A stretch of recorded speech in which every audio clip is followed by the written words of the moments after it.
कल्याण society Indore की posh societies में से एक थी। कल्याण सोसाइटी में एक लड़का था रवि। वो बहुत समझदार था और उसे क्रिकेट खेलने का बहुत शौक था।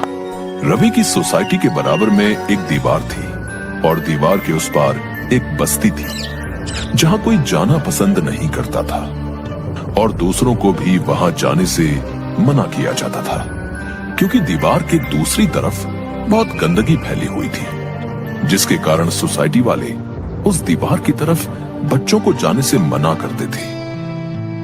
एक दिन सोसाइटी के पार्क में उसी दीवार के पास बच्चे आपस में बात करते हुए, राहुल यार बहुत बोर हो रहे हैं, क्या करें?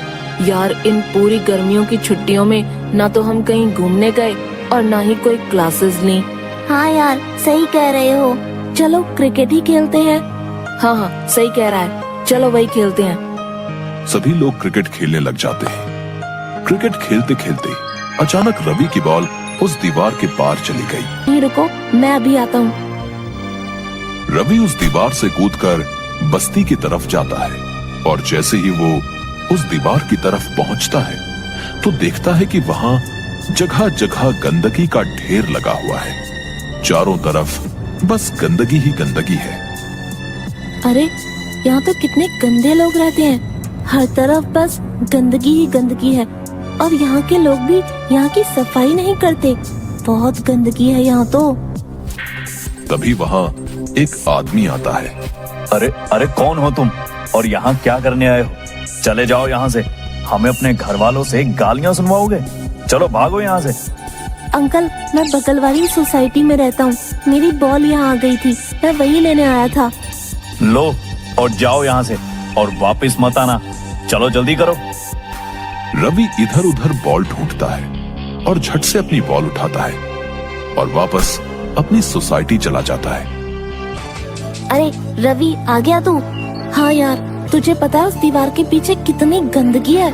अच्छा इसीलिए ही घर वाले वहाँ जाने से मना करते हैं। क्यों ना हम सब मिलकर वहाँ की सफाई करें? नहीं नहीं मैं तो नहीं जाऊँगा, वहाँ तुम लोगों को जाना है तो जाओ। हाँ मैं भी नहीं जाऊँगा, मेरे मम्मी पापा मना करते हैं वहाँ जाने से। इतना कहकर दोनों वहां से चले जाते हैं, लेकिन रवि के मन में वही बात चलती रहती है कि कैसे वहां की सफाई की जाए। वहाँ रहने वाले लोग इतनी गंदगी में कैसे रहते होंगे? टीचर ने हमें बताया था कि गंदगी में कितनी बीमारियां हो सकती हैं। इनमें से तो कोई मदद करेगा नहीं, मुझे अकेले ही सफाई करनी होगी।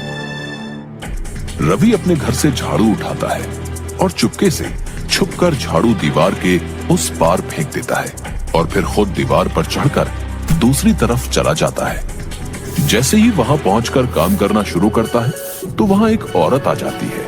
अरे तुम यहाँ क्या कर रहे हो? चलो जाओ यहाँ से। मैं तो यहाँ की सफाई करने आया हूँ, आप ऐसे क्यों डांट रही हो मुझे? जाओ जाओ जाकर अपना काम करो, चलो जाओ। यहाँ भला सफाई की क्या जरूरत है, सब कुछ अच्छा तो चल रहा है। लेकिन आप मेरी बात तो सुनो। उस औरत ने रवि की एक बात भी नहीं सुनी और उसे वहां से भगा दिया। रवि वहां से आ तो गया, लेकिन अभी भी उसके दिमाग में वही बात चल रही थी कि वहां की सफाई कैसे की जाए। तभी उसकी नजर सोसाइटी में घूम रहे बंदरों पर पड़ी। वो सारे बंदर एक दूसरे की नकल कर रहे थे।